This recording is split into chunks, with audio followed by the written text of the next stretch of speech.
I was reviewing the final details of our biggest contract renewal when Ethan Hale walked into my office like he owned the place. Which technically his family did. But I had built this relationship for 3 years, turning a small regional deal into our company's largest account. "Naomi," he said, not bothering to sit down.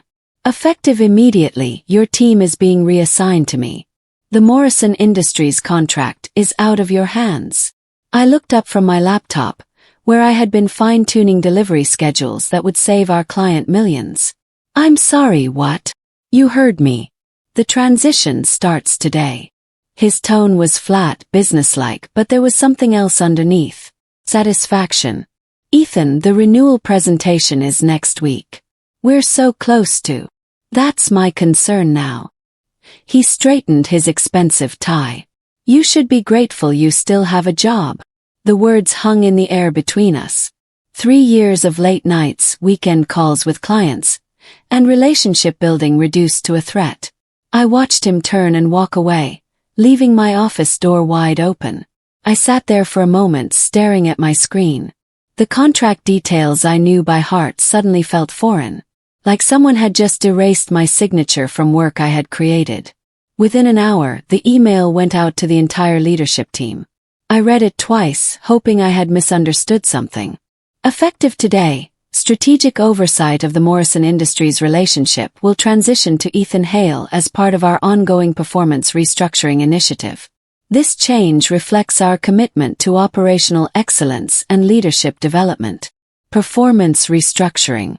The phrase made my stomach turn. My performance metrics were spotless. Morrison Industries had grown from a $2 million account to nearly $8 million under my management. Their satisfaction scores were the highest in our portfolio. I walked to the break room for coffee and caught fragments of whispered conversations that stopped when people saw me. The looks weren't hostile, just uncomfortable. Like they were witnessing something they couldn't quite explain. My team gathered around my desk within minutes. They looked confused and worried. "Is it true?" asked Amanda, my project coordinator. "What does this mean for us?" wondered Alex from account management. I didn't have answers. 24 hours ago, we were a tight unit preparing for the biggest renewal presentation of the year. Now we were scattered pieces of a puzzle someone else was trying to solve. That's when I realized this wasn't about business efficiency. This was personal. Victor Lang, our CFO, knocked on my door around 4 p.m. He closed it behind him and sat down heavily. "I need you to understand something," he said quietly. "Morrison Industries represents 40% of our annual revenue. If that contract doesn't renew, we're looking at significant layoffs. Not just support staff. Everyone." The weight of his words settled over me. "Victor, I've been managing this relationship perfectly. Our metrics." "I know." He held up his hand. "Your work has been exceptional. That's what makes this so concerning." He leaned forward. "Ethan has never handled an account this size. The largest client he's managed was worth maybe $500,000. Morrison is different. They're particular, demanding, and they value consistency." I thought about my weekly calls with Morrison's team. The careful trust one had built. The way their regional director, Leila Morano, always started our conversations by asking about my family. "What am I supposed to do?" Victor stood up. "Document everything. Every interaction, every decision, every concern. I have a feeling you're going to need it." As he reached the door, I heard voices from the conference room. Ethan's laugh carried down the hallway, loud and confident. "They'll sign," I heard him say. "They have no choice." My phone rang at 8 a.m. the next day. Leila Morano's name appeared on the screen. "Naomi, I'm a bit confused about something," she said without her usual pleasantries. "I received a call yesterday from someone named Ethan Hale. He introduced himself as our new primary contact." I felt my chest tighten. "Yes, there's been an internal transition. But we didn't request any changes. In fact, our entire team specifically asked to work with you again during renewal. Your understanding of our logistics challenges has been invaluable." I chose my words carefully. The company felt it was time for expanded leadership involvement. There was a long pause. Naomi, is something wrong inside your company? This feels sudden and unusual. We've been very happy with your management. Her directness caught me off guard. Morrison Industries wasn't just a client to me. They were a partnership I had nurtured from the ground up. Layla trusted me with sensitive operational details that helped us design better solutions. The account is in good hands, I said, though the words felt hollow. I hope so. Our board meets next week to finalize the renewal decision. Consistency and reliability are our top priorities right now.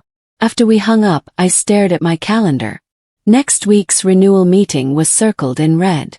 3 years of work would be decided in 90 minutes. I requested a meeting with Caleb Hale, the company founder and Ethan's older brother. He had built this company from nothing, and I respected him. Surely he would understand what was at stake. Caleb, I'm concerned about the Morrison transition, I began. The timing seems risky with renewal so close. He barely looked up from his computer. Ethan needs space to prove himself, Naomi. You've done excellent work, but you're too emotionally attached to this account. Emotionally attached. As if caring about results was a weakness. The client specifically requested continuity. Their satisfaction scores will remain high under new leadership. His tone was final. Sometimes fresh perspective is exactly what a relationship needs. I tried once more. Caleb, this account represents nearly half our revenue. If something goes wrong, nothing will go wrong. He finally looked at me. Ethan has my full confidence. I suggest you focus on supporting the transition instead of questioning it. Walking back to my office, I realized something that chilled me. Family loyalty was more important than company survival, even if that loyalty was misplaced. I thought about Victor's warning. Document everything. I opened a new folder on my computer and started typing. Every conversation, every concern, every decision that didn't make sense. I had a feeling I was going to need more evidence than I thought. The subtle erasure began immediately. I was removed from email chains I had managed for years. Meeting invitations I used to receive automatically stopped coming. When I asked about accessing shared project files, I was told the system was being restructured temporarily. My team started coming to me with questions they couldn't get answered. Amanda couldn't find the client's preferred communication protocols. Alex discovered that several key project timelines had been changed without explanation. Ethan said we don't need to worry about the details, Amanda told me quietly. He said he'll handle the big picture stuff. But Morrison Industries was all about details. Their success depended on precise coordination across 12 regional offices. One missed delivery or miscommunicated timeline could cost them millions. That afternoon, I overheard a conversation that made my blood run cold. Ethan was on the phone, speaking loudly enough for half the office to hear. Don't worry about the renewal, he was saying. Morrison needs us more than we need them. They're not going anywhere. I knew that wasn't true. Layla had mentioned during our last quarterly review that 2 competitors had been aggressively pursuing their business. Morrison stayed loyal because of service quality, not because they lacked options. My phone buzzed with a text from Alex. Can we talk? Privately. When my team members started asking for secret conversations, I knew the situation was worse than I thought. I met Alex and Amanda at a coffee shop 6 blocks from the office. They looked nervous. We need your help, Alex said immediately. Ethan changed the delivery schedule for Morrison's East Coast rollout. He cut 2 weeks from the timeline without checking if it's actually possible. Amanda leaned forward.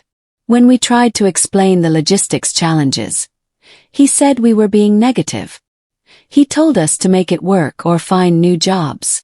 I sipped my coffee thinking I could step back, protect myself, and let someone else handle the inevitable disaster.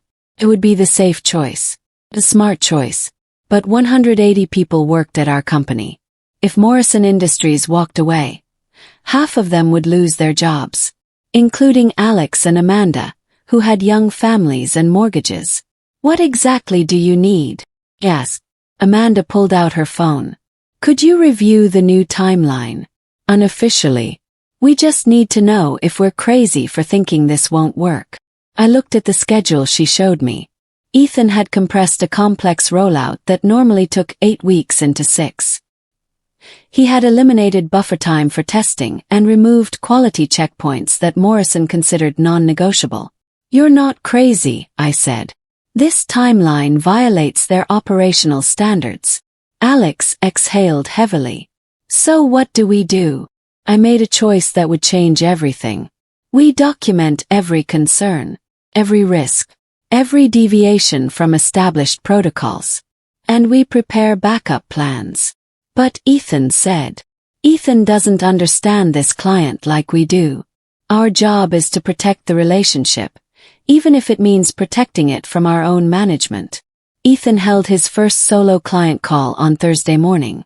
I wasn't invited, but I positioned myself in a nearby conference room where I could listen through the thin walls. "Morrison Industries, this is Ethan Hale, your new strategic partner," he began confidently. I winced. Layla preferred directness and professionalism. She didn't like overly sales-focused language. 20 minutes into the call, I heard him say something that made my heart stop. "We'll definitely hit your Q4 deadlines with the accelerated timeline. Our team is excited about the efficiency improvements." The efficiency improvements that eliminated essential quality checks. The accelerated timeline that was impossible to meet. I grabbed my notepad and started writing furiously. Then came the worst part. "And regarding the compliance protocols you've been worried about, we're streamlining those processes to reduce unnecessary delays." Morrison Industries operated in a heavily regulated industry. Their compliance protocols weren't unnecessary delays. They were legal requirements that had taken me months to understand and implement properly. The call ended with what sounded like polite confusion from Layla's side. "Thank you, Ethan. We'll discuss these changes internally and get back to you." When clients say they'll discuss internally, it usually means they're concerned but too professional to argue directly. I walked back to my office and added detailed notes to my documentation file. Ethan had just contradicted key terms I had negotiated over 6 months. Terms that Morrison had specifically requested. My email chimed at 9:30 p.m. Layla Morano. "Naomi, I hope you don't mind the late email. I wanted to reach out after today's call with Ethan. I'm having some concerns about the direction of our partnership." I read the message twice before continuing. Several changes were mentioned that don't align with our operational requirements. The accelerated timeline seems unrealistic given our integration complexity. And the compliance modifications he suggested could create serious regulatory risks for us. My fingers hovered over the keyboard. Technically, I was no longer the primary contact. Responding could be seen as undermining Ethan's authority. "I'm wondering if you could provide some off-the-record clarity about these changes. Are they definitely finalized, or is there room for discussion? Our board meets Monday to vote on renewal, and frankly, we're reconsidering our options." Reconsidering their options. The phrase every account manager dreads. I closed my laptop without responding. But I printed the email and added it to my growing file of documentation. The contract I had spent 3 years building was about to collapse because of decisions made in a single week. Something had to be done. Friday morning I made a discovery that changed everything. While organizing old project files, I found documents Ethan probably didn't know existed. Detailed performance metrics for every delivery milestone. Client satisfaction surveys with specific feedback about our team's strengths. Compliance approval certificates that took months to obtain. Risk assessment reports that identified potential problems before they became disasters. Most importantly, I found the legal requirements documentation. Morrison Industries operated under strict federal regulations. Their contract included specific clauses about compliance protocols, quality standards, and delivery confirmation processes. Without these documents, the contract legally could not renew. Ethan had been making promises he couldn't keep, But more than that, he was proposing changes that would violate the legal framework of our agreement. I called Victor Lang. Victor, I need to show you something. Can you meet me in conference room B? When he saw the documents, his face went pale. Naomi, please tell me Ethan has copies of these. I don't think he knows they exist. Victor sat down heavily. The renewal presentation is Monday. If these requirements aren't addressed, Morrison's legal team will reject the proposal immediately. There's more, I said. I showed him the email from Layla expressing concerns about regulatory risks. Victor was quiet for a long moment. What do you need from me? Nothing yet. But when this situation escalates, I want you to remember this conversation. As I walked back to my office, I saw Ethan at his desk, typing confidently. He had no idea that the proposal he was preparing was legally insufficient. The countdown to disaster had begun. Monday morning arrived with crisis energy. I got to the office early and found chaos already brewing. Amanda rushed up to my desk. Naomi, something's wrong. Ethan submitted the renewal proposal to Morrison over the weekend, but their legal team rejected it immediately. I felt a mix of dread and vindication. What did they say? Missing compliance documentation, insufficient quality assurance protocols, and timeline concerns. They said the proposal doesn't meet their contractual requirements. Through my office window, I could see Ethan pacing back and forth, phone pressed to his ear. His confident demeanor from last week was nowhere to be found. That's when Jonas Reed from legal appeared at my door. Naomi, I need to ask you something. Did you review the Morrison proposal before it was submitted? No, I've been removed from that account. Jonas lowered his voice. The proposal is missing critical components. Compliance certificates, risk assessments, quality protocols. Morrison's legal team is questioning whether we even understand their requirements. What are you asking me? I'm asking if you have documentation they need. Because if we can't provide it by Wednesday, they're terminating the contract entirely. I looked at Jonas for a long moment. I might be able to help, but I need something in return.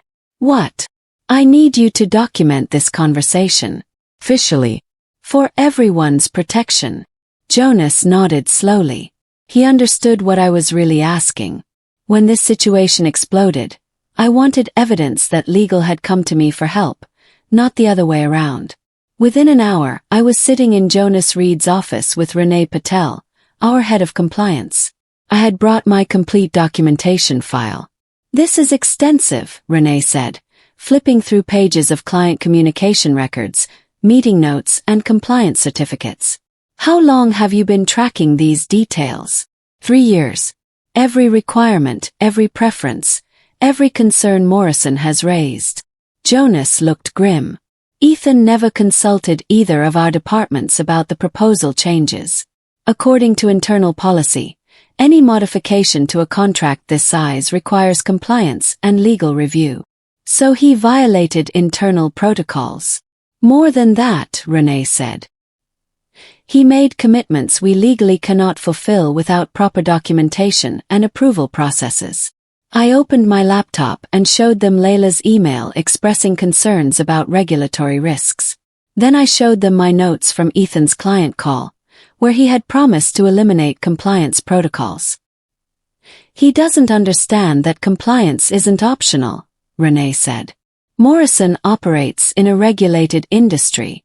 These protocols protect both companies. Jonas was taking detailed notes. Naomi, I need to ask directly.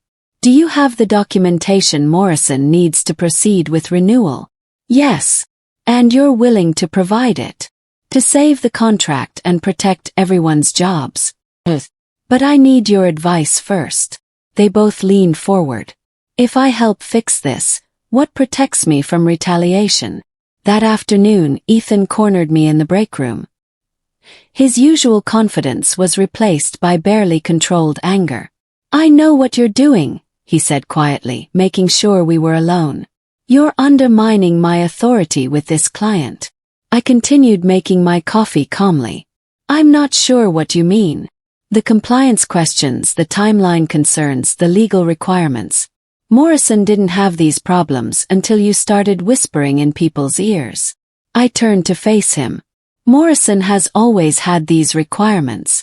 I spent 2 years learning them so we could serve them properly. Stay in your lane, Naomi. His voice was low but threatening. I'm managing this relationship now. If you keep interfering, your role here will become very different. And not in a good way. What he didn't know was that my phone was recording the conversation. Jonas had advised me to document any threats or intimidation attempts. I want what's best for the company, I said evenly. What's best for the company is letting me do my job without sabotage from bitter ex-managers. After he left, I uploaded the audio file to my secure documentation folder. His words revealed something important. He saw client advocacy as personal sabotage. That attitude would destroy the relationship completely. Tuesday evening my phone rang. Leila Morano, calling after business hours again. Naomi, I'm going to be direct with you. Our board meets tomorrow morning to vote on contract renewal. Based on current proposal and interactions, they're leaning toward termination. My heart sank. What would it take to change their minds? Honestly. We need you to personally confirm that the delivery roadmap is realistic and that compliance requirements will be met. Your team understood our operational complexity. This new approach feels rushed and uninformed. I was quiet for a long moment. Leila, I'm no longer the primary contact on this account. I understand the politics, Naomi. But business is business. We need confidence that our partnership will succeed. Right now, we don't have that confidence. The weight of her words settled over me. 180 jobs. Families depending on steady paychecks. A company that had provided me with opportunities and growth.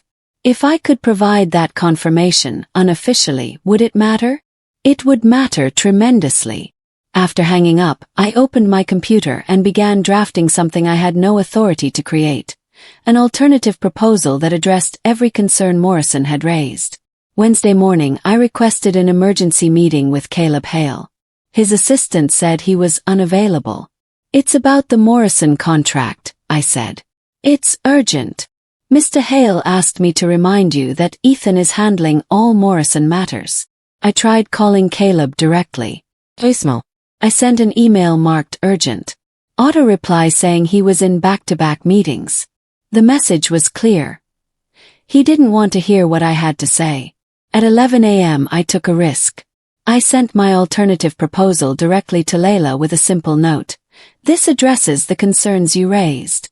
It's what we've been working toward for the past year. Her response came within an hour. Naomi, this is exactly what we expected months ago. Professional, detailed, and realistic. Why wasn't this the original proposal? I didn't answer that question directly. Instead, I focused on solutions.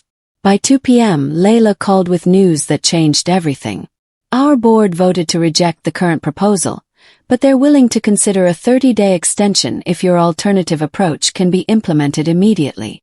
What does that mean? It means Morrison Industries will renew, but only if you're leading the account. We need confidence in our partnership, and frankly, that confidence comes from working with you. The client's ultimatum created instant panic throughout the company. Morrison Industries wanted me back or they were gone. Caleb Hale called an emergency board meeting for Thursday morning. Suddenly he was very interested in talking to me. Explain to me what happened, he said, sitting across from me in the main conference room. Victor Lang, Jonas Reed, and Renee Patel were also present. I opened my documentation file.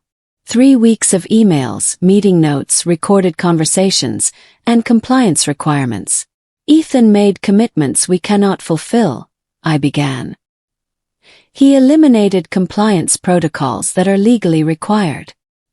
He promised timelines that violate Morrison's operational standards. And he dismissed client concerns as unnecessary complications. Jonas presented his legal analysis. The original proposal Ethan submitted was insufficient for contract renewal. Missing documentation, missing approvals, missing risk assessments. Renee added her compliance findings. Multiple internal policy violations. No departmental consultations. No regulatory impact assessment. Victor delivered the financial reality. Morrison represents 40% of annual revenue.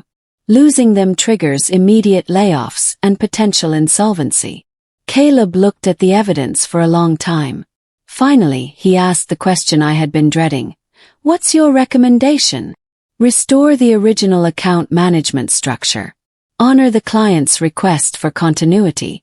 Implement proper oversight for future transitions. And Ethan. I chose my words carefully.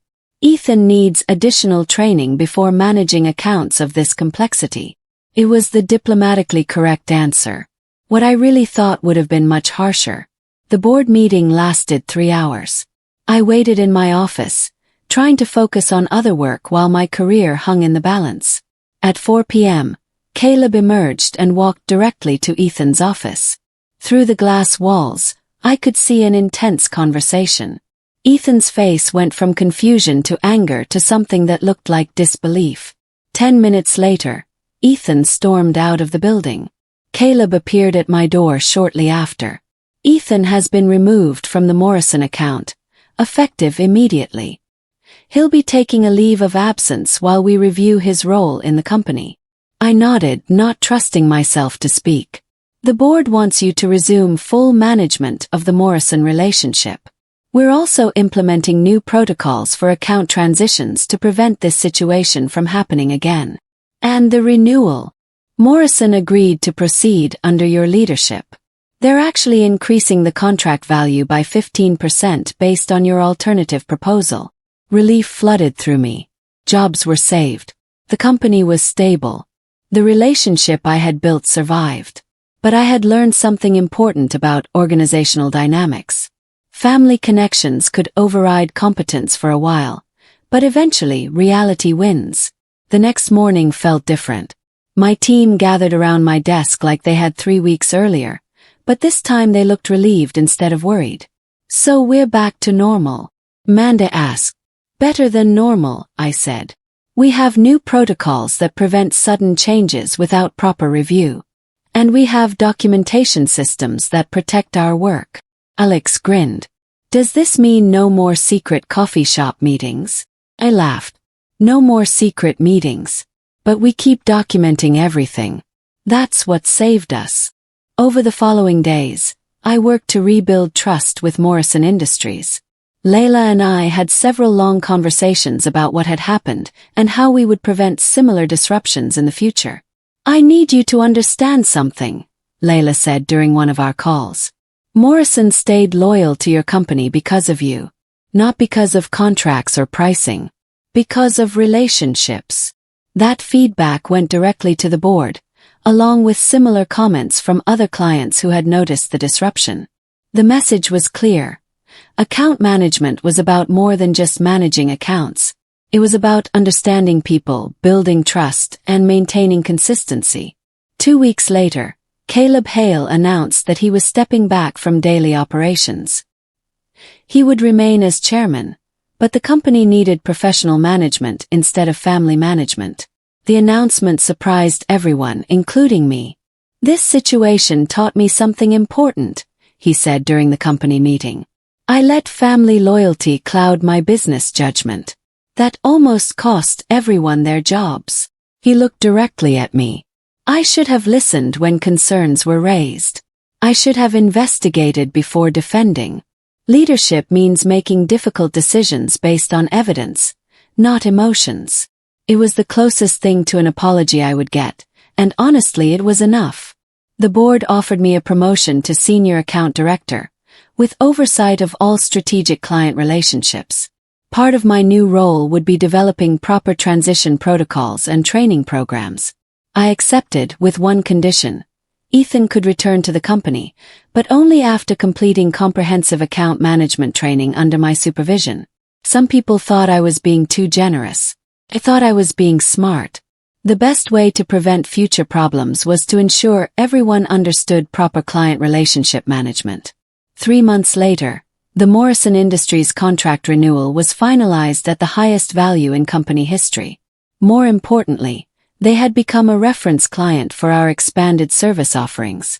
Leila Morano visited our office for the contract signing ceremony. During lunch, she pulled me aside. "I want you to know something," she said. "When this situation started, our board was ready to terminate the relationship immediately. We don't tolerate disruption well." What changed their minds? Your professionalism throughout the crisis. You didn't throw anyone under the bus. You focused on solutions instead of blame. And you delivered results under pressure. A pause. Morrison Industries has decided to expand our partnership into 3 new regions next year. We're recommending your company to our parent corporation for their vendor consolidation project. That's potentially $25 million in additional business. I was speechless. "But there's a condition," Leila continued. "You have to be our primary contact for all Morrison business. Our board doesn't want to go through another transition crisis." That evening, I sat in my car in the company parking lot, thinking about everything that had changed. 3 months ago, I was being dismissed as emotionally attached to my work. Now I was being promoted specifically because of my emotional investment in client relationships. The difference wasn't in my approach. It was in leadership that finally understood the value of that approach. 6 months after the crisis, Ethan Hale returned to the company. He had completed training programs in account management, compliance protocols, and client relationship building. His first day back, he knocked on my office door. "I owe you an apology," he said without sitting down. "And an explanation." I gestured to the chair across from my desk. "I thought taking over Morrison would prove I belonged in senior leadership," he continued. "I wanted to show everyone I could handle big accounts independently. What did you learn? That proving yourself by taking credit for other people's work doesn't actually prove anything. And that understanding clients takes years, not weeks." He was quiet for a moment. "I also learned that you could have destroyed my career completely, but you chose not to. Why?" I thought about my answer carefully. "Because destroying people doesn't build businesses. Teaching people does." Ethan worked under my supervision for the next year, starting with smaller accounts and gradually taking on more responsibility. He never approached Morrison Industries directly, but he did learn to build his own client relationships properly. The experience taught both of us something valuable. Competence without humility is dangerous, but humility without competence is useless. Success requires both. 1 year later, I was invited to speak at a conference about crisis management in client relationships. The Morrison Industries case study had become a teaching example in business schools. During my presentation, someone asked about the most important lesson from the experience. "Documentation," I said immediately. "Not to build cases against people, but to protect everyone when situations become complicated." Another attendee asked about handling family dynamics in business. "Family loyalty is important," I replied. "But company survival depends on merit-based decisions. Good leaders find ways to honor both." After the conference, I received dozens of emails from people who had experienced similar situations. Account managers who had been pushed aside by political appointments. Professionals who had watched their work be dismantled by less experienced colleagues. Many of them asked for advice about fighting back against unfair treatment. My response was always the same: don't fight back. Build so well that removing you becomes impossible. 2 years after the crisis, Morrison Industries announced their largest expansion in company history. Our partnership had grown from a single regional contract to a national relationship worth over $30 million annually. Leila Morano was promoted to vice president and specifically requested that our companies formalize a long-term strategic partnership. During the signing ceremony, she made a comment that stuck with me. "The best business relationships survive leadership changes, market pressures, and organizational disruptions.